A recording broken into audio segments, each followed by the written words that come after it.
Yesterday we looked at Psalms 1 and 2, and these set the scene for an exploration in the first section of the Psalms of the consequences for the just and the unjust, about how we are truly fulfilled as we walk in step with our God, but that fragile human life inevitably faces consequences to our unwise choices.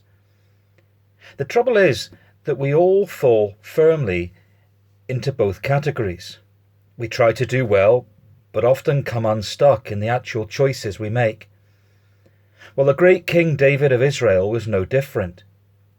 He was the chosen of God, anointed as king, celebrated for his successes, but he wasn't perfect. He had slept with Bathsheba, the wife of Uriah the Hittite, and had had Uriah killed at the battlefront. Well, David and Bathsheba married, and she bore a son, Solomon. We can read about those stories in 2 Samuel 11 and 12. David already had sons, though, and Absalom rebelled against his father. And Absalom was supported by many courtiers and soldiers. Well, King David wrote about half of all the Psalms, and Psalm 3 was written by him at this time. So we hear this Psalm of David when he fled from his son Absalom. Lord, how many are my foes? How many rise up against me?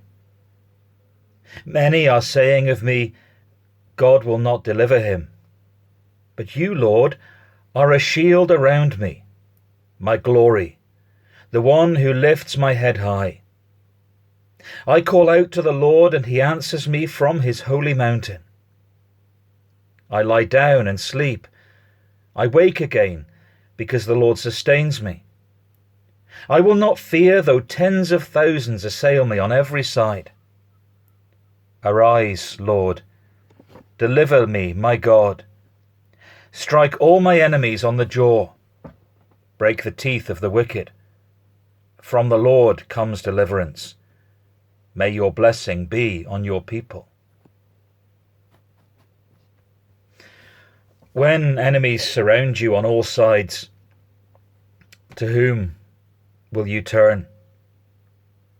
Now, David is not an exemplar of great moral value.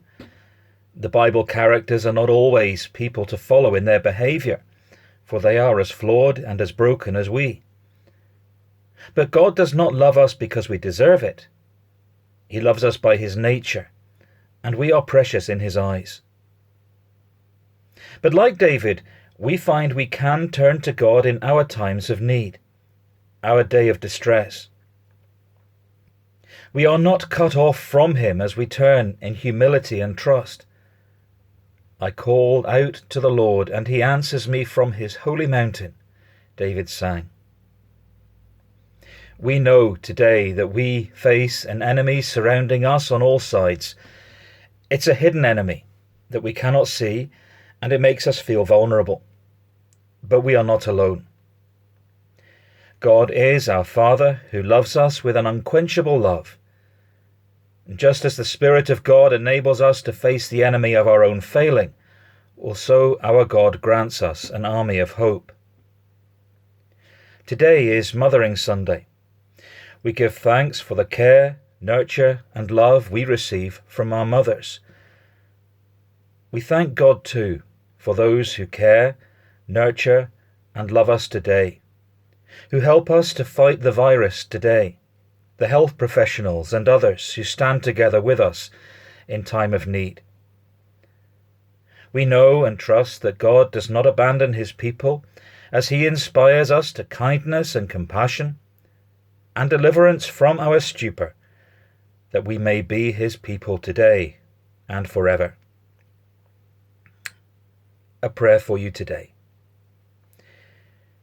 We rejoice with you, O God, for you do not forget us in our time of distress.